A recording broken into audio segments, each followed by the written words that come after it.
बिस्मिल्लाहिर्रहमानिर्रहीम, अस्सलाम वालेकुम। आप देख रहे हैं स्ली पॉइंट। मैं हूं आपका मेज़बान आसिफ खान। पाकिस्तान क्रिकेट के मामलात बहुत ज़्यादा गर्म हैं। पाकिस्तान वर्ल्ड कप खेलने जाएगा नहीं जाएगा इसका फ़ैसला होगा 2 रोज़ के बाद।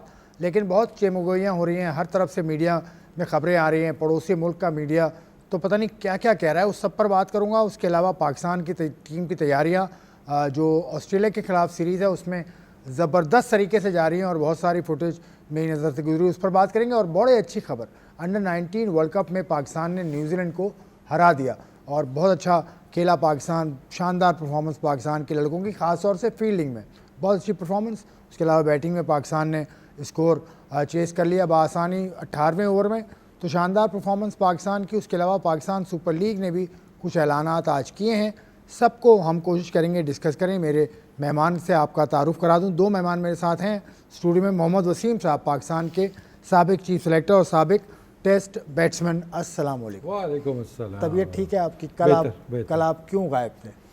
आपकी कराची की ठंड रास नहीं आई। चलें, ठंड रास नहीं आई तो गर्मी की तरफ जाता हूँ। गर्मी, एक गर्मा गर्म गेस्ट है हमारे साथ, आप सब जानते हैं, आप उसको बहुत पसंद करते हैं, उनकी चीज़ों को आप लाइक भी करते हैं, उनको आप पसंद भी करते हैं बहुत ज़्यादा। तनवीर अहमद, पाकिस्तान के साबिक टेस्ट फास्ट बॉलर, गर्म मिजाज हैं, खासी गर्मा गर्मी करते हैं। तो भैया कैसे हो? अगर मैं ये बोलूं कि यार मौसम बहुत ठंडा तो आप बोलेंगे चले ठंडे आदमी की तरफ चलते हैं। नहीं यार, आप इनको हाथ मिलाओ इनसे। क्यों? एनर्जी नहीं, वजह नहीं, आप में क्या मसला है? हाथ तो मिला सकते हैं, पड़ोसी हो, हाथ तो मिला सकते हो। तो ठीक है। नहीं भाई, अभी फिलहाल देखना चाह रहे हैं बर्फ पिघलेगी या भाई पड़ोसी हैं, पड़ोसी हाथ भाई नहीं मिलाते। बासुने जब दो हाथ होते हैं ना, मिल जाते हैं। अब 3 है तो 3 कैसे मिलेंगे? ये तो नहीं देखो, मैं हाथ किसी वजह से कह रहा था कि वो एक पीटीवी स्पोर्ट्स पे आप देख रहे हैं ना, प्रोमो चल रहा है, उसमें के वो कहते हैं कि क्या पड़ोसी मुल्क से आए हो, हाथ नहीं मिलाते ऑस्ट्रेलिया। तो मैंने उसमें कहा था नहीं, हाथ हम मिलाते रहते हैं, हम तो जप्पी डालते हैं। जप्पी डालते हैं। और वसीम भाई, कल हमने बात की थी पाकिस्तान की जो स्क्वाड है उस पर थोड़ी सी आपकी राय ले लूँ, उसके बाद फिर हम जो मेन टॉपिक है उसकी तरफ भी आएंगे। पाकिस्तान की वर्ल्ड कप स्क्वाड, आप मुतमईन हैं? सब लोग ठीक हैं उसमें?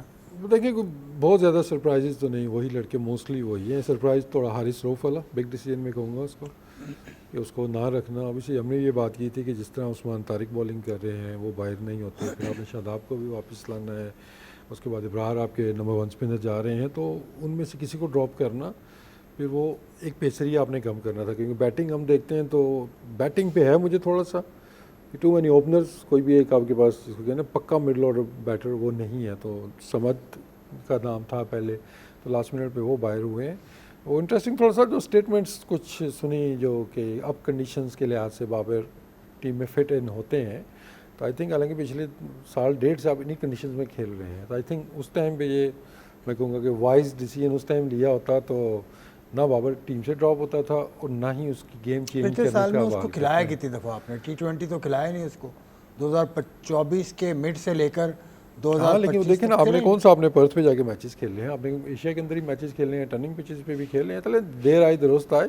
अब जो उस पर थोड़ा सा जो क्वेश्चन बनता है कि आपने उसको चेंज करने की भी कोशिश की कि अपना स्ट्राइक रेट बेहतर करे, वो छक्के मारे।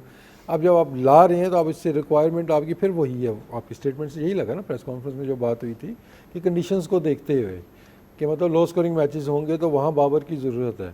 तो अब बाबर कैसे खेलेगा?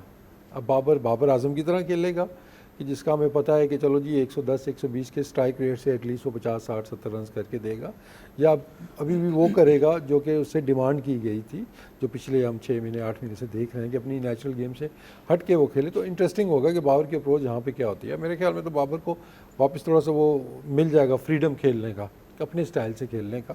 और अब नंबर भी डिपेंड करता है वो कौन से नंबर पे खेलता है, वो 3 पे खेलता है या खुद 3 पे खेलते हैं, तो थोड़ी सी मुश्किलात क्या नहीं। ये सवालात उठा लिए तनवीर, आपने तो इसमें कुछ ऐड नहीं करना। मैं तो आप कर ही चुके हैं ना। वो तो कहते हैं कि कंडीशन के हिसाब से बाबर की जरूरत पहले भी थी, अब भी है। इन्होंने जो बात की है ना, उसको मैं ज़रा थोड़ा सा और आगे बढ़ा दूँ भाई। जिस तरह मैं थोड़ा पीछे चला जाता हूँ, एशिया कप में बाबर नहीं, तो ट्राई नेशन सीरीज़ में नहीं। अब ऐसी स्पिन ट्रैक्स पे आपने बोला उसको हटा दिया कि जी स्ट्राइक रेट। और उस वक्त मैंने और आपने शो में बैठ के बात की थी कि मैं चैलेंज करता हूँ कि 170 के 80 के स्ट्राइक रेट से क्रिकेट खेल के बता दें ऐसी पिचेस पे, मैं मान जाऊँगा। उसके बाद दोबारा आपने रखा उसी कंडीशन में, लेकिन बात ये है कि क्या वो वैसे खेलेगा लेकिन प्रैक्टिस में तो 78 रन कर दिए उसने 45 बॉलों पे। ठीक है, बैटिंग में तो वो उसी तरीके से क्रिकेट खेल रहा है जिस बेस पे जिस तरह आप उसको खिलाना चाह रहे थे। आप कह रहे थे कि जी 170-80 के स्ट्राइक रेट से खेलो, क्योंकि देखें उसके ऊपर प्रेशर है, क्योंकि वो चौथे पांचवें नंबर का प्लेयर नहीं है, वो तीसरे नंबर का प्लेयर है। उसके जहन में कहीं ना कहीं बात डाली हुई है या डली हुई है कि यार मैं एक किस्म का ओपनर ही हूँ, क्योंकि 6 ओवर की क्रिकेट में बहुत कम ऐसा होता है कि दोनों ओपनर 6-6 ओवर खेल जाएं, वरना आउट हो ही जाता है, कहीं कोई दूसरे ओवर में हो जाता है, कोई तीसरे ओवर में हो जाता है। उसके बाद तीसरे नंबर पे आना है बाबर ने, तो फिर उसने उसी तरीके से बैटिंग करनी है जो उसने प्रैक्टिस मैच में की है। ठीक है ना, तो कन्फ्यूजन आपने हर जगह रखी हुई है और अपने लिए भी आपने कन्फ्यूजन पाली जब उसको आपने ड्रॉप किया, तो अब उसको भी आपने कंफ्यूज रखा हुआ है। अब देखना ये है कि जो कंडीशंस होती हैं, क्या वो उसमें उसके पास जो एक्सपीरियंस है, क्या वो अपने आप को चेंज कर देगा कि यार बहुत ज़्यादा बॉल करना चाहिए उसको चेंज। बिल्कुल, इतनी क्रिकेट खेली आपको करना चाहिए करना कि जब आप इतना बॉल ब्रेक हो रहा है, मुश्किल हो रही है, तो आप नॉर्मल वही बाबर आजम आ जाए जो पहले आप खेलते थे, या अगर बहुत सीधा विकेट है जिस तरह देखें श्रीलंका में हमें कहीं ना कहीं नज़र आता है, बेशक आप सेम ग्राउंड में क्रिकेट खेलें, हमें कहीं ना कहीं पिचेस में फ़र्क नज़र आता है। किसी जगह पे आपको कहीं बॉल ब्रेक होता हुआ नज़र आएगा, कहीं पे ऐसा लगेगा बल्ले पे बहुत अच्छे तरीके से आ रहा है। तो ये तो फिर अब बाबर के ऊपर है। ठीक है, और दूसरी बात ये, क्या अगर श्रीलंका में T20 वर्ल्ड कप नहीं होता तो इसका मतलब बाबर आजम टीम में नहीं होता? जो प्रेस कॉन्फ्रेंस में बोला गया कि जी इसको कंडीशन की वजह से रखा गया, तो इसका मतलब वो फिर टीम में नहीं होता। और अगर ऑस्ट्रेलिया में वर्ल्ड कप होता या कहीं होता तो फिर हारिस रऊफ भी टीम में वापस आ जाता, क्योंकि वो बाहर की कंडीशन में बहुत अच्छी बॉलिंग कर रहा है। तो कंफ्यूजन हमने बनाई हुई होती है। अब्दुल गफ्फार साहब थोड़ा सा एक में जाते जाते इसके ऊपर, इस टॉपिक के ऊपर, और एक हारिस का जो एक्सक्लूजन हो गया टीम से, उस पर यही बात हुई थी कि शायद वो 2 फेजेस का बॉलर है, मतलब आखिर में बॉलिंग कर सकता है या बीच में कर सकता है, नए बॉल से नहीं करता। शायद वसीम जूनियर पे भी इसी बात पे हुआ है। तो अगर बाकी जो बॉलर्स हैं, ठीक है, आपके पास शाहीन, आपका नसीम हो गया, इवन सलमान भी कह सकते हैं जी कि वो नया बॉल उसने किया हुआ है रिसेंटली। यहाँ पे ना क्वेश्चन मार्क जो आता है फेम के रोल के ऊपर आता है, क्या वो नए बॉल का बॉलर है या मिडल ओवर्स का बॉलर है या डेथ का बॉलर है, तो वो कहीं पे भी उस तरह फिट इन नहीं होता है। तो मेरे ख्याल में अगर मेरे पे होता तो I would go for Haris Rauf, कि उसके पास पेस है, दूसरा वो जो डेथ बॉलिंग वो कर सकता है। क्योंकि अगर आपके 1-2 बॉलर्स की फॉर्म अच्छी ना गई फेस की, स्पेशली अगर हम शाहीन की देखते हैं या नसीम की देखते हैं, तो डेथ बॉलिंग हमें काफ़ी ज़्यादा प्रॉब्लम आ सकती है। ठीक है, चलें टॉपिक थोड़ा सा मैं चेंज कर रहा हूँ। अब्दुल गफ्फार साहब हमारे साथ मौजूद हैं बजरिया वीडियो लिंक। गफ्फार, कल आपसे बात हो गई थी कि पाकिस्तान की टीम पर, इस पर बात नहीं कर रहा। जो आज का हॉटेस्ट टॉपिक है वो ये है कि पाकिस्तान ने फैसला करना है कि भारत के साथ खेलना है नहीं खेलना, वर्ल्ड कप में जाना है कि नहीं जाना है। एक दिन गुजर गया, अब है हमारे पास जुमे तक का वक्त है। आपके पास क्या सुनगुन है, क्या फैसला करने जा रहा है पाकिस्तान? क्योंकि आसिफ, और कल वाली सूरत हाल ही कमोबेश बरकरार है। पाकिस्तान क्रिकेट बोर्ड के पास जो ऑप्शंस हैं, कल वो पाकिस्तान क्रिकेट बोर्ड के चेयरमैन मोहसिन नकवी साहब ने जो है वो प्राइम मिनिस्टर शहबाज शरीफ साहब के साथ डिस्कस किए थे, और यकीनी तौर पर कुछ बातें हमने पता करने की कोशिश की, तो बड़ा ही सीक्रेटली इस मामले को जो है अब तक रखा गया, टू बी वेरी ऑनेस्ट, के हम अब करने क्या वाले हैं। 2 ऑप्शन भी आपके पास सीधे सीधे हैं। एक तो ये कि क्या आप वर्ल्ड कप का बाइकआउट करेंगे, जो आपने बात की है, हमारे पास ऑप्शन मौजूद हैं, या आप इंडिया वाले मैच के ऊपर जाएंगे। देखिए, दोनों के कॉन्सिक्वेंसेस अलग हैं, और यही कल प्राइम मिनिस्टर साहब को बताया गया, और उसके हवाले से कोई ना कोई जो एक लॉजिकल बात लगती है वो यही है कि आप वर्ल्ड कप का बाइकआउट करके पूरा टूर्नामेंट तो नहीं छोड़ना चाहोगे। कहानी जो है वो इंडिया वाले मैच के ऊपर ही जाती हुई दिखाई देती है, क्योंकि जो आपके आईसीसी के रूल्स हैं उसके अंदर क्लियरली तौर पे मेंशन है कि अगर आप एक मैच जो है वो नहीं खेल सकते एक ऐसे ओपोनेंट के खिलाफ जिस पर आपकी हुकूमत इजाजत नहीं देती। I am sure Mohsin Naqvi साहब ने इसी बात पर ज़्यादा को जो है वो बात में लिया होगा, उनसे गाइडलाइन ली होगी कि हुकूमत क्या मतलब इस पर राजी है और क्या वो लेटर भी प्रोड्यूस होगा, सारे प्रोसीजर जो है। तो अभी ऑप्शन सुने आसिफ, टू बी ऑनेस्ट, ये एक बड़ा एक कहते हैं ना, इस पर क्यूरियोसिटी है, एक सस्पेंस मेंटेन किया, जो आईसीसी के लिए भारत बहुत ही मुश्किल है उनको ये समझना कि पाकिस्तान करने क्या वाला है, पाकिस्तान किस तरफ जाएगा, और इस पर जुम्मे का वेट है वो आसिफ मुझे लगता है कि हम सबको करना पड़ेगा। गवर्नमेंट क्या फैसला करती है ये अभी हमें सामने आना बाकी है, और फिर उसमें पाकिस्तान क्रिकेट बोर्ड की आखिर में क्या अनाउंसमेंट। ठीक है, पाकिस्तान क्रिकेट बोर्ड, वसीम, आपके ख्याल में मतलब इंडिया का मैच छोड़ेगा, पूरा वर्ल्ड कप छोड़ेगा, ये समझ में नहीं आ रही बात, तो आप की क्या राय है? देखिए, अब जिस लेवल में बात चली गई है ना, अब देखें कुछ चीज़ें होती हैं एज अ क्रिकेटर या एज एक्सपर्ट्स या एनालिस्ट, आप उस पर कॉमेंट कर सकते हैं कि यार ये इस तरह होना चाहिए, इस तरह होना चाहिए, स्पेशली क्रिकेट से रिलेटेड। लेकिन अब मामला चले गए हैं हाई लेवल के ऊपर, उसमें बहुत सी चीज़ें कंसिडर होने वाली हैं जो कि शायद जिस पे मैं कमेंट करना या आपका कमेंट करना शायद उतना वो मान ही नहीं रखता है। तो आई थिंक कि अब जिस लेवल पे बात चली गई है तो गवर्नमेंट ऑफ पाकिस्तान ने डिसाइड करना है, उन्होंने इंस्ट्रक्शंस देनी है, पीसीबी ने उनसे सारी डिस्कशन करनी है। I think they are the best position, क्योंकि अगर हम यहाँ बैठ जाएं कि क्रिकेट का कितना नुकसान होगा, कितना नहीं होगा, ये होगा या वो होगा, एंड ऑफ द डे बहुत सी चीज़ें जो है इन नुकसानात से ऊपर की चीज़ें। तो आई थिंक इस गवर्नमेंट लेवल पे जो भी इस पर डिसीजन होगा हमें उसको ही फॉलो करना चाहिए, और आई थिंक उसको बैक भी हमें करना चाहिए, क्योंकि वो सिर्फ नफ़ा नुकसान पैसे का या इन चीज़ों को नहीं देखेंगे ना, इसमें और से बहुत भी मरक़ात हैं। तो आई थिंक जब बात नेशनल इंटरेस्ट की आती है तो वहाँ पे तो सबको एक ही डायरेक्शन। बिल्कुल ठीक है, सबको। तनवीर, अब इस पर तो बात ही ख़त्म कर दी इन्होंने कि गवर्नमेंट लेवल पे फैसला जो होगा वो हम और आप मानेंगे, लेकिन इस फैसले का नुकसान बज़ाहिर तो होता नज़र आ रहा है कि पैसे के हिसाब से बड़ा नुकसान पाकिस्तान को होगा, हो नहीं सकता, होगा। देखिए जाहिर सी बात है जिस लेवल तक चली गई है बात, 3 lakh dollar, sorry 3 lakh dollar तो सिर्फ बांग्लादेश को नुकसान हो रहा है, तो 3 लाख डॉलर तो सीधे सीधे पाकिस्तान का भी नुकसान है। देखिए जाहिर सी बात है जिस लेवल पे बात चली गई है उसमें तो अब जाहिर बात है गवर्नमेंट्स इन्वॉल्व हो जाती हैं, उन्हीं का जो उनकी राय या उनके जो लास्ट स्टेटमेंट होगा उसी पे ही चलना पड़ेगा। बाकी जाहिर सी बात है हम लोग शो करते हैं तो कोई ना कोई तो डिस्कस तो करनी है ना कुछ चीज़ें तो डिस्कस करनी है। देखिए मुझे जो चीज़ समझ आती है इस वक्त लॉस और फ़ायदे की बात नहीं हो रही है, इस टाइम सिर्फ बीसीसीआई को सबक सिखाने की बात हो रही है कि आप जो कर रहे हैं क्रिकेट के अंदर उसको ख़त्म करना है हमने किसी तरीके से, और कोई वजह नहीं है। लॉस कौन करता है? क्या बांग्लादेश, जिस तरह हम बात कर रहे हैं, क्या बांग्लादेश को खुद नहीं पता कि यार अगर हम वर्ल्ड कप से बाहर हो जाएंगे हमें कितना लॉस होगा? या उन्होंने ये नहीं सोचा होगा यार मुस्तफिजुर रहमान के साथ उन्होंने जो किया हम नहीं करते, हम भेज देते हैं पूरी टीम, सिक्योरिटी देना उनका काम है, अगर वो नहीं दे सकते तो फिर आईसीसी बोलेगा हम अपनी सिक्योरिटी या उनसे मिलकर हम सिक्योरिटी हम देंगे, तुम्हें कोई प्रॉब्लम नहीं है, जो कि डिस्कस भी हुआ सारी चीज़ें। उसके बावजूद भी बांग्लादेश ने नहीं भेजा, उनको पता था कि इतना लॉस होगा, जो आपने अभी पैसे बताए भी, वो बात नहीं है। बात सिर्फ ये समझ लें अना का मसला बन गया और उसके साथ इनको सबक सिखाना कि तुम क्या कर रहे हो। अच्छा उसके साथ हमें क्या फ़ायदा हो रहा है? हमें तो कोई फ़ायदा नहीं, पैसों के हिसाब से बात कर रहा हूँ, लॉस तो हमें भी हो रहा है, लेकिन हम क्या कर रहे हैं उस पैसे को छोड़ के हम एक जेन्युइन चीज़ की फेवर कर रहे हैं, हम बांग्लादेश की तरफ जा रहे हैं। क्यों?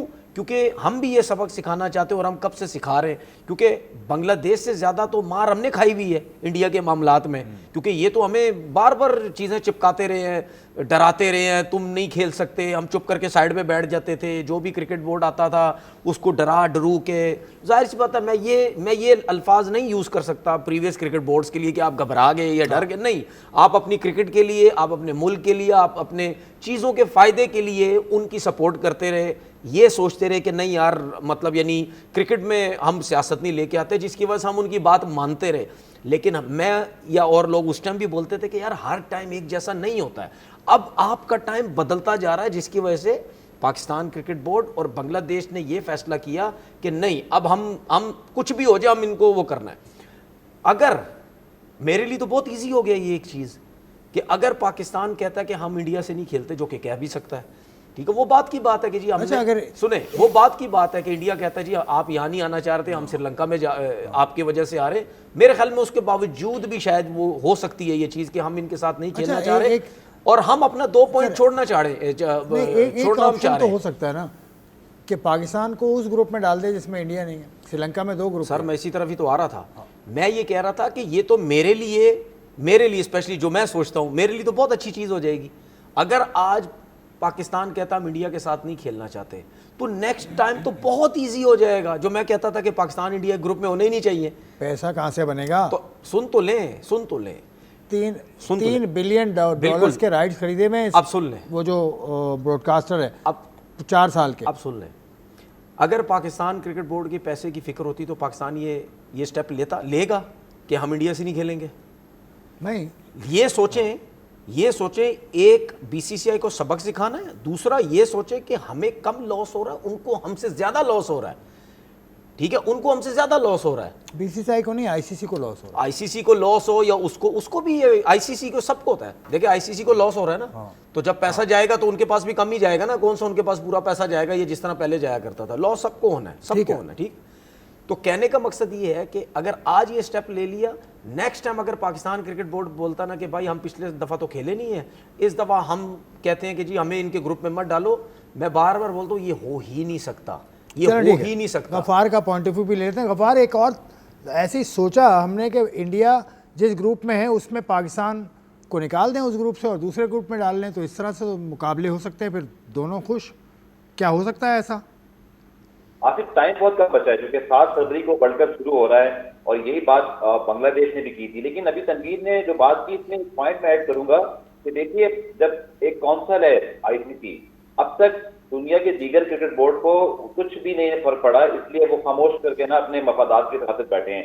लेकिन जब पाकिस्तान ये फैसला करता है, और मैं आपको बड़ी जिम्मेदारी से बात बता रहा हूँ कि फोर्स मेजोर, यानी कि अगर आपकी गवर्नमेंट ये लिख कर दे दे आईसीसी को, पाकिस्तान क्रिकेट बोर्ड उनको पहुंचा दे कि हम ये मैच सियासी कशीदगी की वजह से, मतलब सफारती की वजह से नहीं खेल सकते। गफ़ार, एक बात, एक चीज़ मैं आपको यहाँ पे आप जब फाइनेंशियली इंटरप्ट करूँगा, एक सेकेंड।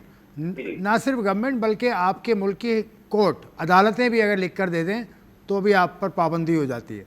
ये आईसीसी का जो कोड ऑफ कंडक्ट है उसमें ये बात है।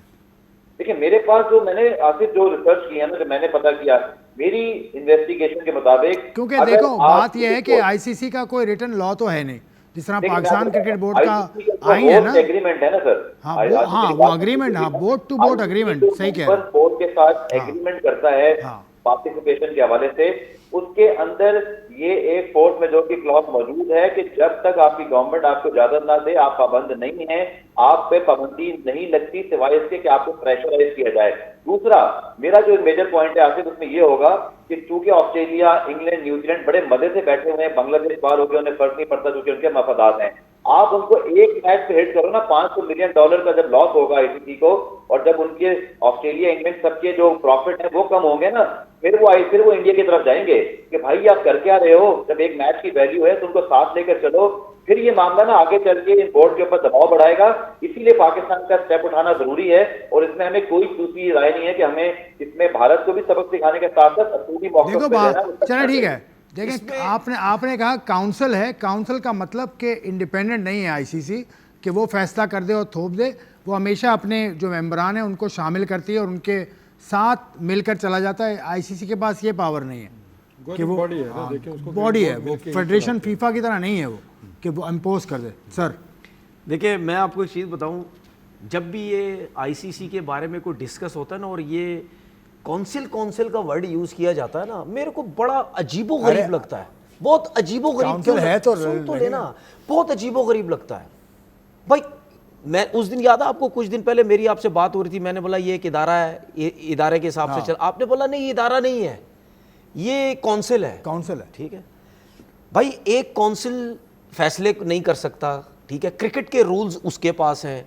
क्रिकेट जो है, चाहे आपकी क्लब क्रिकेट भी है, रूल्स उस काउंसिल के चलने हैं, ठीक है, ठीक है। रूल्स क्रिकेट के बनाती है एमसीसी, सही है, आईसीसी नहीं बनाती। सही है। अब ये जो मसले हैं, ये मसले अगर आप इसको एक इदारे की सूरत में लेके आ जाएंगे ना, कि यार एक इदारा बना दिया गया है, जिस तरह फीफा की बात कर रहे हैं, उसके अंदर सारे क्रिकेट बोर्ड्स आ गए हैं, ठीक है, उस क्रिकेट बोर्ड के जितने भी मेंबर्स हैं, जब भी कोई रूल्स बने, जब भी कोई डिस्कशन हो, ये कंट्रीज़ के मामलात हों, ये सारे क्रिकेट बोर्ड के जितने भी चेयरमैन हैं, जो भी लोग हैं, स्टाफ के लोग हैं, वो वहाँ पे बैठे ये चीज़ रूल्स बनाएं, इनके ऊपर डिस्कस करें, सब कुछ करें। इनके ऊपर एक परमानेंट इदारा होना चाहिए। क्यों? फीफा जैसा बिल्कुल बिल्कुल, क्योंकि इंटरनेशनल क्रिकेट फेडरेशन, बिल्कुल, क्योंकि जब एक इदारा बनेगा ना, इदारा, उसके बाद कितने मामलात बेहतर हो जाएंगे। अभी पता क्या हो रहा है, जिस तरह हम डिस्कस कर रहे हैं ना, ये इदारा नहीं है, हर कोई खड़ा हो जाता है वो बदमाशी करने के लिए, जी हम नहीं आ रहे, तुम नहीं आ रहे, हमारे पास पैसा, ये बीसीसीआई कर क्या रहा है? बीसीसीआई यही कर रहा है, उसको पता है कि यार इसकी कोई इतनी वैल्यू ही नहीं है। लेकिन मुझे हंसी इस वजह से आती है, जब इन मामलात में इसकी कोई वैल्यू नहीं है और ना वो किसी को कुछ बोल सकता है, तो फिर ये क्रिकेट के रूल्स ये क्यों बनाता है? अगर क्रिकेट के रूल्स ये बना रहा है तो फिर प्रॉपर तरीके से कोई ऐसा इंतजाम किया जाए कि आपका क्रिकेट, जितनी भी क्रिकेट बोर्ड्स हैं, ये क्रिकेट है, एक इदारे के अंडर हो, उसके रूल्स हो, उसके मुताबिक आपकी चीजें होनी चाहिए। फैसला करेगा पाकिस्तान, जुमे को फैसला करेगा या पीर को, लेकिन इतवार को पाकिस्तान इंडिया का मैच है अंडर 19 वर्ल्ड कप में, उसमें क्या करें इतवार को? देखिए, मुझे नहीं लगता कि उसको कोई ऐसा आपको करना चाहिए। तो फिर कहाँ गया उसूल? नहीं, उसूल तो फिलहाल इस टूर्नामेंट का हो रहा है यार, ना। इंडिया के साथ आपका मसला है भाई, उसूल तो बनाना होगा ना। देखें, अगर वहां पे बांग्लादेश की टीम ने स्टेप नहीं लिया तो फिर पाकिस्तान क्या लेगा भाई? अगर बांग्लादेश ने अपनी टीम को नहीं बुलाया तो फिर पाकिस्तान क्यों स्टेप ले?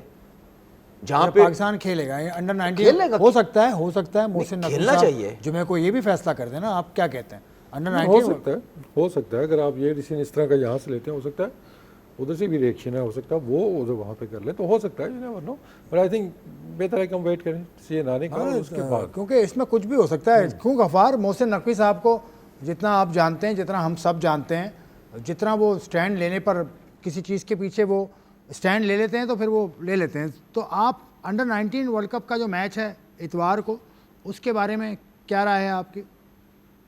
देखिए, जैसे हमने पहले बात की, नेशनल ट्रस्ट का मामला है, चीज जो है वो गवर्नमेंट लेवल पे चली गई है, तो हम हर चीज को तस्लीम करेंगे। लेकिन जो मुझे जाती तौर पे लगता है, क्योंकि वर्ल्ड कप में ये मामला उठा है एक बोर्ड के साथ, दूसरे इवेंट के अंदर कोई ऐसा मामला है नहीं, वहां चीजें ऑलरेडी प्रोसेस में आ चुकी थी, वहां चीजें स्मूथली चल रही हैं, तो शायद हम इस ऑप्शन पे ना जाएं, जो मुझे जाती तौर पे लगता है, और हम अपनी तवज्जो इसी वर्ल्ड कप में रखेंगे जहां पे डिस्प्यूट चल रहा है। जहां डिस्प्यूट नहीं है, शायद वहां ये करने की हमें शायद जरूरत पेश ना आए। मेरे हिसाब से डिस्प्यूट नहीं है। क्यों नहीं है डिस्प्यूट भाई? देखिए, भारत से खेल रहे हैं। नहीं, वो बेशक भारत से लेकिन खेल मैं रहे अभी भी कह रहा हूँ कि मोहसिन नकवी साहब को आप टाइम दें भाई। नहीं, देखिए, क्योंकि वो फ्राइडे का उन्होंने कहा था, फ्राइडे को जिस इवेंट में जो मसले मसाइल चल रहे हैं, जिस इवेंट में रह के आप चल रहे हैं, आप बांग्लादेश को सपोर्ट कर रहे हैं, वो ठीक है, आप उसमें जो भी कर सकते हैं। लेकिन मैं अभी भी समझता हूँ कि मतलब यानी हमें जाना चाहिए वर्ल्ड कप में। हाँ, सबसे बेस्ट यही है, जो आप अगर इंडिया के मैच के बारे में ये सोचते हैं कि यार हम इनके साथ नहीं खेलेंगे, वो मेरे हिसाब से बड़ा ज़बरदस्त वो है। बाकी जो क्रिकेट हो रही है, हमें उसमें जाने की ज़रूरत नहीं। चलें, तनवीर का मौका आपने सुना, वसीम का सुना, गफ़ार का सुना, थोड़ी सी और बात करेंगे इस मौजू पर, और इससे जुड़ी और भी खबरें हैं, उन पर हम बात करेंगे। एक ब्रेक का वक्त है, so let's take a break.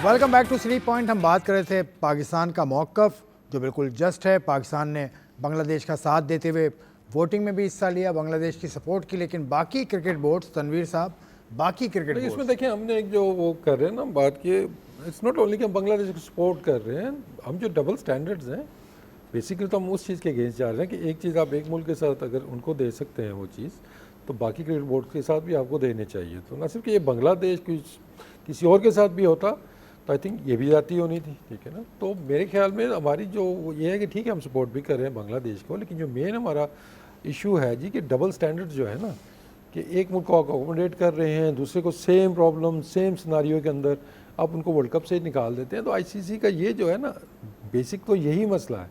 तो चेयरमैन साहब भी हमारे इसी चीज़ पे ज़्यादा जोर है कि डबल स्टैंडर्ड जो है ना आईसीसी के, हमने उसके खिलाफ आवाज़ उठानी है और उसको चेंज करना है कि इक्वालिटी होनी चाहिए।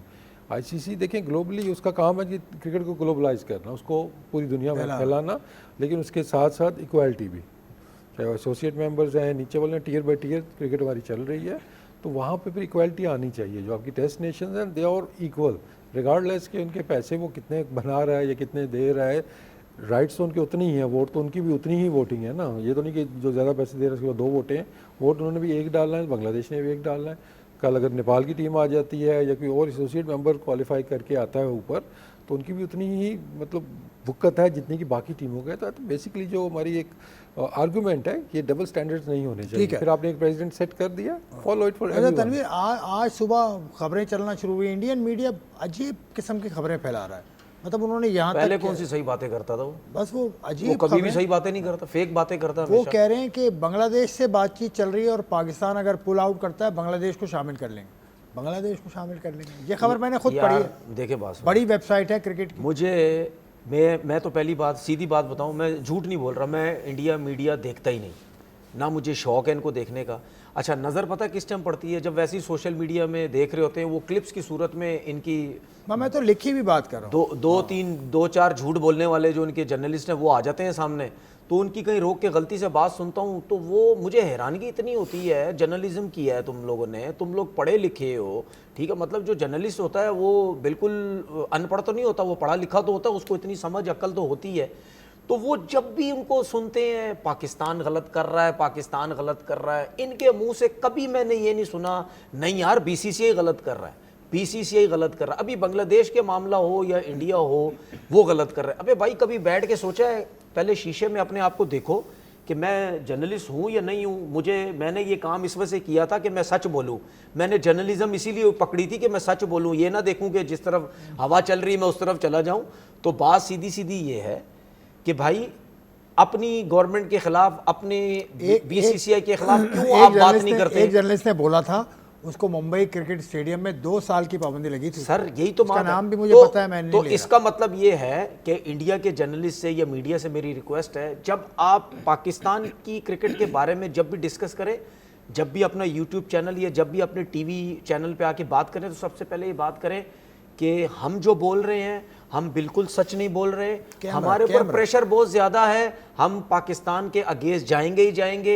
अगर हम पाकिस्तान की साइड ले लेंगे तो हमारी नौकरी ख़त्म हो जाएगी। तो स्टार्ट ही आप इस तरीके से किया करें कि हमें पता चल जाए। लेकिन इतने अरसे से हम आपको देख चुके हैं कि हमें पता है आपने सच तो बोलना नहीं है, ठीक है। तो इनकी बातें टोटल फेक होती हैं, कोई ओरिजिनल बातें करते नहीं है, कोई सर पैर नहीं होता है इनकी बातों का, ठीक है। उसके बाद भी हमने इन जैसे लोगों को पाकिस्तान में आए क्यों इतनी इज्जत दी, क्यों इतनी वैल्यू दी, मेरी तो समझ से बाहर है। हम ऐसे लोगों को ऐसे ले लेके घूमते रहे। उस टाइम भी मैंने बोला ये जब वापस जाएंगे ये जर्नलिस्ट, उसके बाद जाके पाकिस्तान की इन्होंने बुराइयां करनी है, वही हुआ नजर आ रहे हैं। अब ये दोबारा आएंगे हमारे लोग, फिर उनको अपने साथ चिपका के चलाते रहेंगे। पता नहीं कोई टॉम क्रूज आ गया है या पता नहीं कोई वैन डैम आ गया है कि उसको अपने साथ रखो, व्यूज बन जाएंगे यूट्यूब चैनल पे इधर उधर।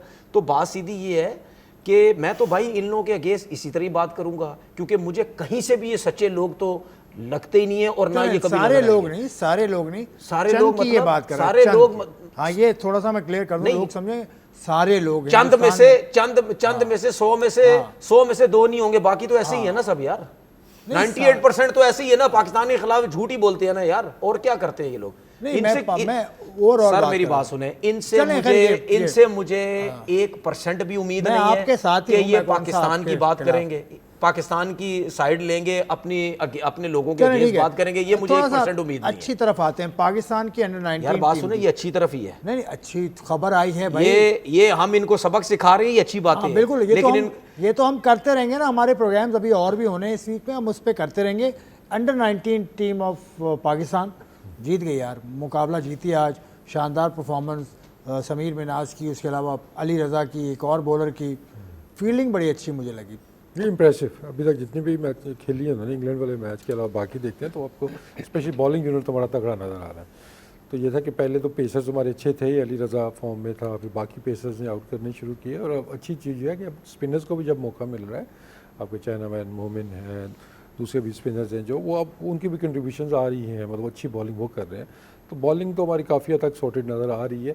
बैटिंग का है कि बस आहिस्ता से जैसे फरहान ने रन्स करने शुरू किए, कैप्टन ने, तो वो अच्छा साइन था।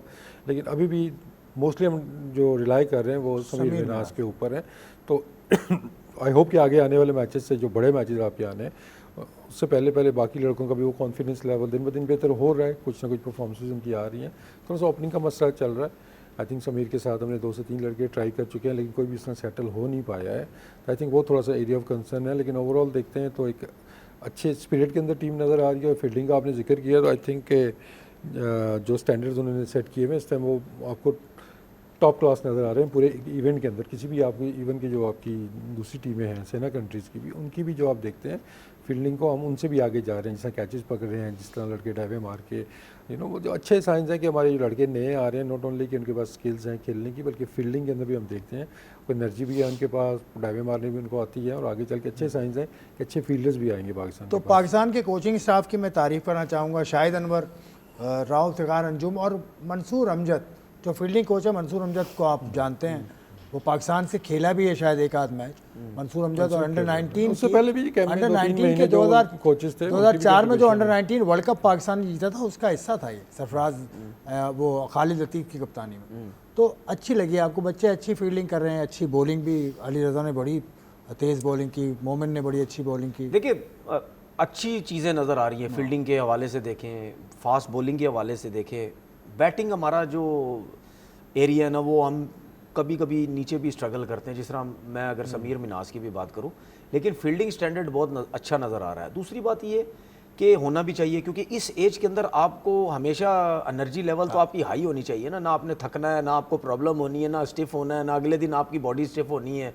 ठीक है, एज ऐसी आप जाहिर बात है आप स्टिफनेस तो होगी नहीं। उसके बाद इस एज में अगर आप इंटरेस्ट लें, क्यों कहते हैं कि यार नीचे के लेवल पे अगर आपको एक दफ़ा इंटरेस्ट आ गया चीज़ों का और आपको शौक चढ़ गया, तो फिर आप उसके बाद आगे चल के बड़ा फ़ायदा होगा आपको। तो वो हमें चीज़ें जो है वो नज़र आ रही हैं कि यार फील्डिंग स्टैंडर्ड बड़ा अच्छा है। फिर उसके बाद जाहिर सी बात है अभी एशिया कप जीते हैं, वो जीत भी लड़कों के अंदर है कि यार हमने कोशिश करनी है। अब एशियन टीम्स नहीं है, अब दूसरी टीम्स हैं, इनको पकड़ना है, इनके खिलाफ जीतना है, अच्छी क्रिकेट खेलनी है, इनके खिलाफ अच्छी क्रिकेट खेल के या हार भी जाते तो हमने सीखना कि यार इनका स्टैंडर्ड क्या है और हमारा स्टैंडर्ड क्या है। हमारे अंडर 19 के लड़के गुम कहाँ हो जाते हैं, मतलब खालिद लतीफ़ की टीम के लड़के कब जाकर खेले, उसके बाद अब हारिस है, और भी लड़के, साद बेग है, अंडर 19 के और भी लड़के। देखें उसकी सिंपल रीज़न है, कोई इतनी बड़ी चीज़ नहीं है। एक तो अंडर 19 के लड़के को कुछ, अभी आपने बहुत अच्छा जितना अरसा हो गया मेरे ख्याल पहला अच्छा सवाल किया आपने, ठीक है, जो आपने सवाल किया जवाब भी अच्छा, मैं भी जवाब भी अच्छे दूंगा। मेरे माइंड में क्यों ये चीज़ आई, क्योंकि अगर हम समीर मिनाज को अगर हम सामने लेते हैं ना, मैं समझता हूँ बहुत अच्छे तरीके से, बहुत से लोग, चलो बहुत नहीं बोलता, आप बार बार बोलते हैं कुछ की बात कर दिया करो, कुछ लोग कहीं ना कहीं ये सोचने लग गए होंगे कि यार ये है टैलेंट, ले आओ उसको पाकिस्तान टीम के अंदर, ले आओ उसको पाकिस्तान टीम के अंदर, ठीक है, बड़ा अच्छा परफॉर्म कर रहा है। ठीक है, आज ही मैंने इसके बारे में एक ट्वीट की, मैंने बोला समीर ने बहुत अच्छा परफॉर्म किया, लेकिन बैड लक ये है कि ये भी ओपनर है, मिडल ऑर्डर है ही नहीं, ये भी ओपनर है। क्यों मैंने बात की कि अगर फ्यूचर में अगर ये खेलता है पाकिस्तान तो फिर ओपनर आ जाएगा, मिडल ऑर्डर में हमें प्रॉब्लम है। तो हमें प्रॉब्लम ये होती है कि जो अंडर 19 पे अच्छा प्लेयर नजर आता है ना, हम वो फर्स्ट क्लास वाला एरिया पाकिस्तान ए के टूर होते नहीं, हम वहां भूल जाते हैं, कहते हैं हम डायरेक्ट इनको पाकिस्तान खिला दे। उसके बाद जो उन बॉलरों के सामने, मैच्योर बॉलर्स के सामने आते हैं तो वो स्ट्रगल करते हैं। अब आप एशिया कप में देखें, एक आध मैच, मुझे मैच याद नहीं आ रहा, अराफात मिनाज को एक जगह पे बॉल की, वहीं से उसकी स्लिप लगी, समीर मिनाज सॉरी, जगह पे बॉल की, वहीं से मिनाज तो इनके साथ, हाँ आपके साथ है एसएनजी पे, ठीक है, उनकी स्लिप लगी, वो आउट हो गए। जब आप अंडर 19 लड़के को एकदम से इंटरनेशनल लेवल पे जाते हैं तो वो स्ट्रगल करता है। आप उसको जाने दें, उसकी एज है 2-3 साल, बहुत अच्छा परफॉर्म, एक्स्ट्राऑर्डिनरी परफॉर्म कर रहा है, नजर आ रहा है, उसको फर्स्ट क्लास 2-3 साल खेलने दे, कुछ नहीं होगा, 22 साल की उम्र में आ जाएगा, 23 साल की उम्र में आ जाएगा। अच्छा, उसके बाद जो कुछ अंडर 19 प्लेयर होते हैं, जो हम कहते हैं कि यार ये बहुत अच्छे प्लेयर हैं, इनको फर्स्ट क्लास में डालें, वो सियासत की नज़र हो जाते हैं। फर्स्ट क्लास में सियासत तो बहुत ज़्यादा होती है, उनको पूछते नहीं है, अपनी मर्जी के अंडर 19 के कुछ लड़कों को ले लेते हैं, ठीक है, वो जो टैलेंटेड बच्चे होते हैं वो वहीं से गायब हो जाते हैं। रिसेंट टाइम में अंडर 19 का कोई लड़का अगर आया है तो वो शाहीन शाह अफरीदी है, वो 16 में भी था, अंडर 19 में भी था। उसके अलावा पहले से आप देख लें, 20 साल से खालिद लतीफ़ ने डेब्यू किया 2009 में, रियाज अफरीदी ने डेब्यू किया, एक ही टेस्ट खेला, सरफराज का डेब्यू 2009 में हुआ। फिर अभी जो रिसेंट अंडर 19 वाले हारिस है, साद बेग है, उसके अलावा इब्तिसाम है, सब गायब हो गए। रमी अजीज़ है ना, गायब कोई भी नहीं होता, सारे खेल रहे हैं, लेकिन सारे सिस्टम में खेल रहे हैं ना। देखिए अब अंडर 19 में अगर किसी ने परफॉर्म कर दिया that should not guarantee a place in the Pakistan team. अच्छा, आप एसटी सेक्टर बताइए। उसके देखिए उसके बीच में फेजेस है ना आपकी। जूनियर लेवल में आपने प्रूव कर दिया, ठीक है जी, आपका टैलेंट है, आपने वहाँ परफॉर्म किया हुआ है।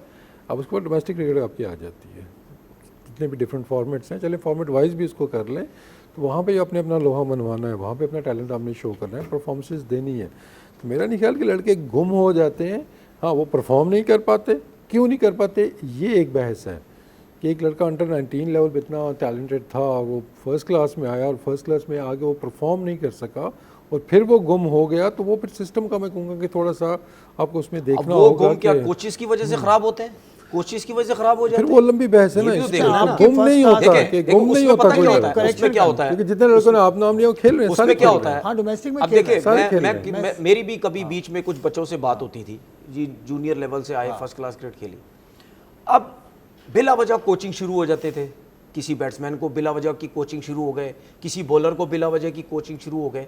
आपके पास किसी भी फर्स्ट क्लास का कोच या उससे ऊपर का कोच होगा, उसके लिए बहुत इजी हथियार है। नीचे से अंडर 19 का बच्चा आया, उसको कोई समझ नहीं होती, वो जब ऊपर आता है वो हर तरफ देख रहा होता है, मुझे कौन अच्छा कोच मिलेगा, मैं किसके पास जाऊं। ये जो अंडर 19 के कोच हैं शाहिद अनवर, ये तो एकेडमी में भी हेड कोच है। नहीं, तो इनसे अच्छा कौन होगा नहीं, कि ये ले जाएं बच्चों सर को मैं निकाल के? अब शायद अनवर पूरे पाकिस्तान में तो नहीं घूमेंगे नहीं, ना। एकेडमी में ठीक है, एक बंच ऑफ प्लेयर्स नहीं को ले नहीं, जाएं। मैं एकेडमी की तरफ अब आ ही नहीं रहा।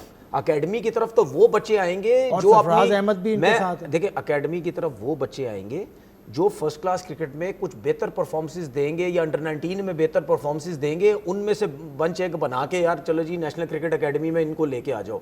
लेकिन जो बच्चे अपनी अंडर 19 रीजन की तरफ से खेलने की कोशिश करते हैं, या वो बच्चे अगर फर्स्ट क्लास क्रिकेट में या उसके अलावा भी यहाँ इन जगहों पे आए नहीं तो उसके अलावा प्राइवेट जगहों पे जाके उनको बॉलर कोचिंग करते हैं या बैट्समैन कोचिंग करते हैं, वो बच्चे कहीं वहाँ गुम हो जाते हैं, वहाँ खो जाते हैं, या वो अंडर 19 का जो स्किल्स उनके अंदर होती है वो उनके साथ रह के, अच्छा, ठीक है, उनकी सारी क्रिकेट खराब हो जाती है। टॉपिक को भी बंद कर रहा हूँ। सरफराज अहमद का तो क्रेडिट बनता है ना, अब तो बनता है।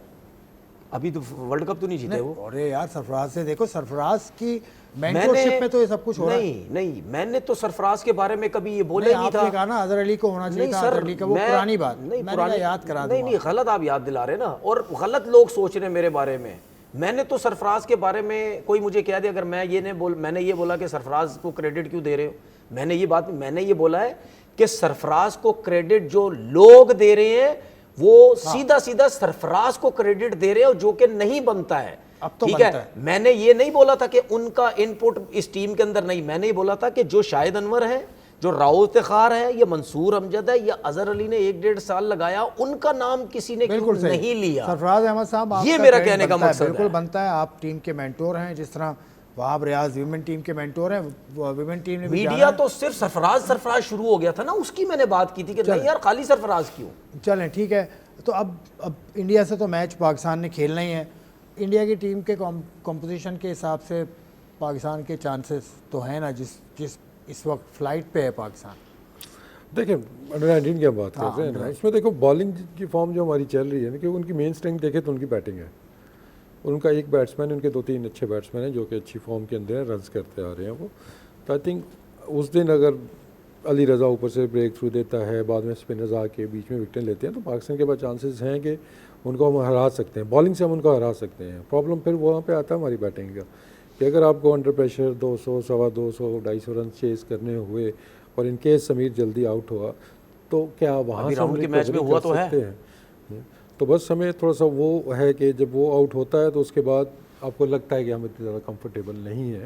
लेकिन अच्छी चीज़ है कि 1-2 लड़कों और भी कंट्रीब्यूशंस करनी शुरू की है, तो आई थिंक कि अब बेहतर मैच होगा। अगर हम उसको कंपैरिजन करते हैं जी कि जो पिछला मैच हुआ था, तो आई थिंक हरा सकता है। इसमें तो वो कोई नहीं है जी कि वो चांस नहीं है हमारा, जिसका बॉलिंग फॉर्म चल रही है। तो आई थिंक उनके ऊपर से 1-2 विकेटें गिरती हैं तो वो भी अंडर प्रेशर काफ़ी आ सकते हैं। तो इंटरेस्टिंग मैचिंग होगा। अब इन अंडर 19 के लड़कों को PSL में खेलना चाहिए, क्योंकि PSL की आज मैं लिस्ट देख रहा था रिटेंशन की। देखिए ये एक मतलब इसको मैं थोड़ा सा वो करूँगा ना, अब कहाँ खेलना चाहिए कहाँ नहीं खेलना चाहिए ना, ये आई थिंक ये तो हमने वैसे बस वही बना लिया, टॉपिक हमने बना लिया। देखिए जिसको कोचिंग की ज़रूरत है उसको कोचिंग की ज़रूरत है। अभी तनवीर ने बात की थी ना कि समीर की स्लिप लग गई है तो वहाँ पे उसको प्रॉब्लम होगा, ऐसा ही है जी। तो वो मसले जो हाईलाइट होते हैं उनको ठीक होने की तो ज़रूरत है ना। आई थिंक कि हमारी अब क्रिकेट इतनी ज़्यादा हो गई है कि आपकी हनीफ मोहम्मद है, आपकी कज़न ट्रॉफ़ी है, अभी पैटर्न ट्रॉफ़ी है, वनडे कप है, T20 आना है। क्रिकेट इतनी ज़्यादा हो रही है, तो जहाँ पे भी वो लड़का क्वालिफाई करता है स्किल वाइज कि अगर वो रेडी है फर्स्ट क्लास के लिए तो वो आना चाहिए उसको फर्स्ट क्लास में। अगर आप समझ रहे हैं कि वो फर्स्ट क्लास के लिए रेडी नहीं है तो आप ग्रेड 2 में उसको खिलाएं। उनको क्रिकेट खेलनी चाहिए। सीनियर क्रिकेट में जब आएंगे तो नॉट नेसेसरी कि हर अंडर 19 बच्चा आके वो फर्स्ट क्लास की सीधा टीम में आके जगह बना पाएगा या परफॉर्म कर पाएगा। इवन समीर मनास पे मैं कहूँगा इट्स नॉट गारंटीड कि वो आए और किसी डिपार्टमेंट की तरफ से खेले और ऐसे ही वो रन्स करेगा। तो हम जल्दी ना करें एकदम से, क्योंकि वो फिर जब वहाँ पे परफॉर्मेंस नहीं होगी तो उसका जो मोमेंटम उसका एक बना हुआ है, जो उसका कॉन्फिडेंस आया है ना, वो उसका शैटर हो सकता है। वाइट बॉल रेड बॉल में फ़र्क है, लेकिन खेलनी चाहिए। लेकिन अभी मैं कुछ वीडियोस देख रहा था, मतलब वो नेट्स के अंदर बॉलिंग कर रहे हैं बॉलर, और उसके अंदर उन बॉलर्स को इधर होना चाहिए था। उनकी टीमें फर्स्ट क्लास खेल रही हैं और वो एनसीए के अंदर बॉलिंग कर रहे हैं।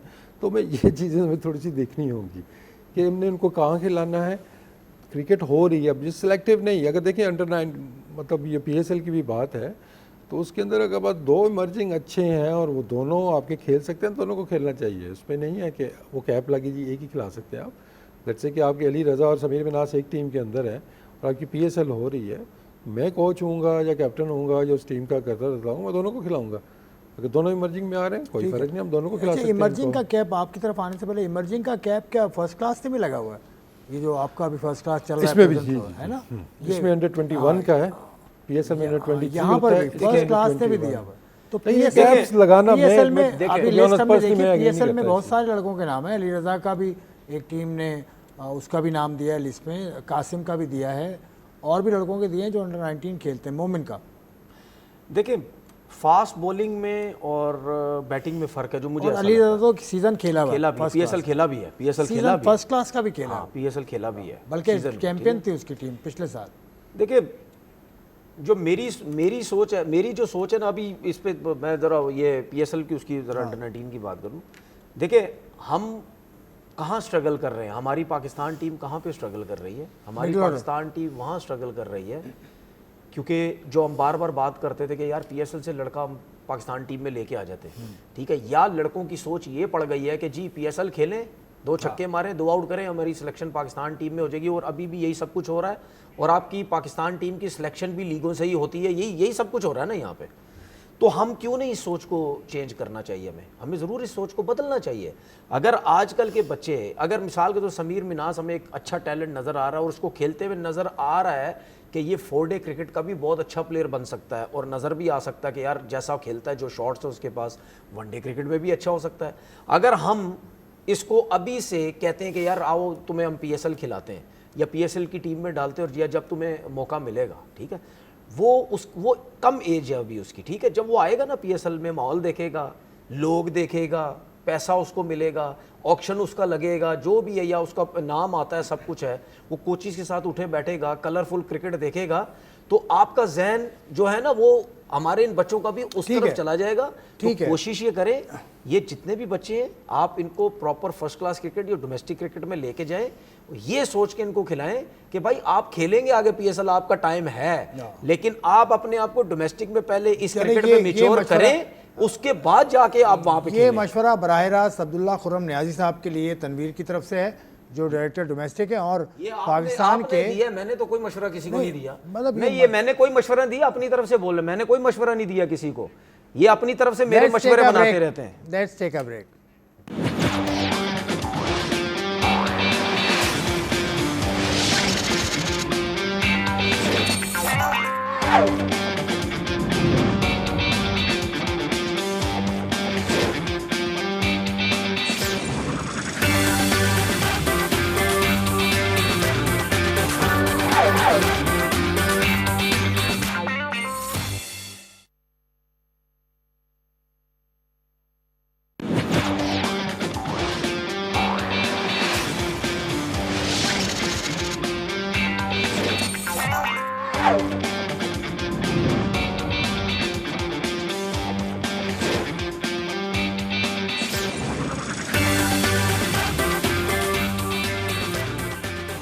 Welcome back to sly point. हम बात कर रहे थे पाकिस्तान अंडर 19 की परफॉर्मेंस पर, उसके अलावा उनकी ग्रोथ पर हम बात कर रहे थे। PSL की आज बातें पाकिस्तान क्रिकेट बोर्ड की जानिब से आई हैं, उसके लिए अब्दुल गफ़ार साहब फ़ोन लाइन पर अब हैं हमारे साथ।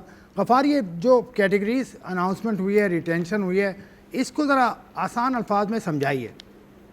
देखिए, ये आखिरी मरतबा में आपको याद रखिएगा कि प्रीमियम कैटेगरी लोकल की जरा रिलीज हुई, क्योंकि अब तो ऑप्शन होने की कैटेगरीज की जरूरत नहीं थी, लेकिन खास तौर पर ये कैटेगरीज इसलिए अनाउंस की गई है कि एक तो जो आपके तमाम प्लेयर्स हैं फ्रेंचाइज में मौजूद, उनकी करंट फॉर्म, उनकी करंट जो इंटरनेशनल वैल्यू है वो पीसीबी ने इंडिपेंडेंटली इस बात जो है ना लास्ट सीजन की तरह इवेल्युएट की है। यानी फ्रेंचाइज की कोई से नहीं, उनका प्लेयर किस कैटेगरी में रहेगा ये नहीं बनाया है पीसीबी के कोचेस ने, जो मुझे मालूम हुआ है कि नवाज व्यास की शामिल थे, माउल हक भी थे, और कहीं ना कहीं इसमें से साबिक कप्तानों रमीज राजा, वसीम अकरम की थी। इसका मकसद ये था कि आपके जो तमाम इस पर प्लेयर्स हैं पीएसएल की फ्रेंचाइजीज में, उनकी रिटेंशन इंडिपेंडेंटली रिव्यू हो जाए और उसकी बेसिस पर ये तमाम फ्रेंचाइजीज हर कैटेगरी से एक ही प्लेयर रिटेन कर सकेंगी।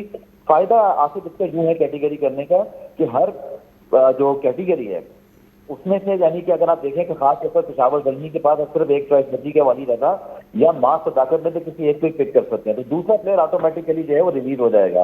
इसी तरह आप डायमंड में देखें तो अब्बास आफरीदी, शान नसीब कराची के पास ऑप्शन हैं। आप देखें तो टफ डिसीजन है कोयटा के पास कि क्या वसीम जूनियर या उस्मान तारिक को रखना है। ऐसी सूरत हाल में होगा ये कि आसिफ कटिंग शॉट कि आपके जो रिटेंशन है हर कैटेगरी से एक आगे चल के हो जाएगा इस नई कैटेगरी रिन्यूअल पर, और बाकी प्लेयर जो है वो हैदराबाद और सियालकोट के लिए अवेलेबल होंगे कि वो ऑप्शन से पहले हर कैटेगरी में एक पाकिस्तानी प्लेयर को अगर वो चाहें तो up to 4 maximum player pick कर सकते हैं। इस तरह आपकी टीमें ऑप्शन से पहले बैलेंस मूड पर होंगी और ऑप्शन में बाकी जो खिलाड़ी हैं वो चले जाएंगे और उनकी जो एक्चुअल वैल्यू इस पर है।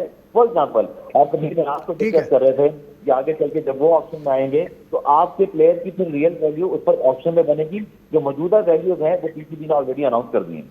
चलें वसीम भाई, आप तो रहे हैं इस सारे सिस्टम में, इसको आप ठीक समझते हैं कि इससे मौका मिलेगा जो नई फ्रेंचाइज आई हैं उनको बराबरी का मौका मिल रहा है? क्योंकि एक एक प्लेयर तो रोक सकता है। दूसरी जानिब कदम है कि इक्वालिटी है कि नई टीमें आई हैं उनके पास भी वही मौका हो जितना कि पुरानी टीमों के पास था। तो आई थिंक कि इसमें कैटेगरी पे बात हो सकती है कि किसको किस में होना चाहिए था, बट ऑब्वियसली उस पर पूरी वर्किंग की होगी। लास्ट ईयर की परफॉर्मेंस जो लड़के पाकिस्तान खेल के पाकिस्तान की परफॉर्मेंस, क्योंकि जब भी कैटेगरीज बनती हैं तो ऑब्वियसली उस टाइम पे मैं भी साथ ही होता था, मतलब I was part of that committee, कि आपने डोमेस्टिक T20 की परफॉर्मेंस देखनी है, वाइट बॉल की परफॉर्मेंस देखनी है, इंटरनेशनल की देखनी है, और फिर प्रीवियस आपकी जो PSL है उसकी परफॉर्मेंस की बेस के ऊपर फिर आपने जो आपकी कैटेगरी थी वो रिन्यूअल होती थी या सेम कैटेगरी में वो रहते थे। तो आई थिंक ये अच्छा मौका है नई टीमों के लिए भी कि उनको भी उतनी ही अपॉर्चुनिटी मिलेगी कि आप भी उतने ही प्लेयर रख सकते हैं जितने बाकी टीमें रखेंगी इसके अंदर।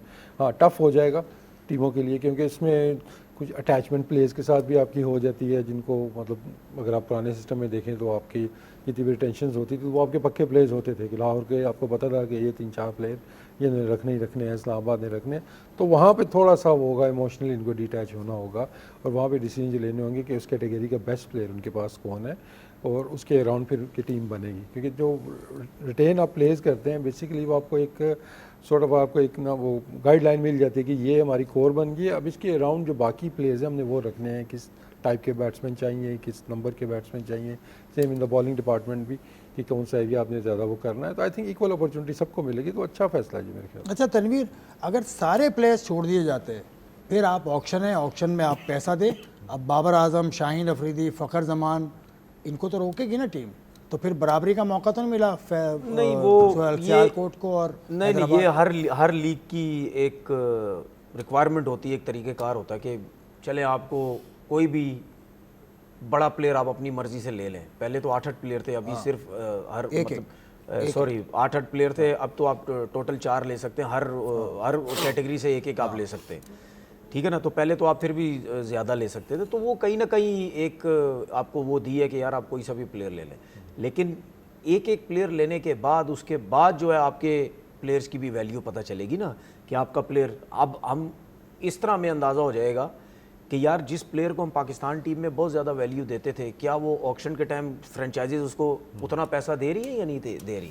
ठीक है, ये मैं आपको एक चीज़ बता दूं कि ये जो सिलसिला शुरू हो गया ना, ये बाबर आजम हो गया, दूसरे हो गए, इनके लिए बहुत डेंजरस हो गया काम ये।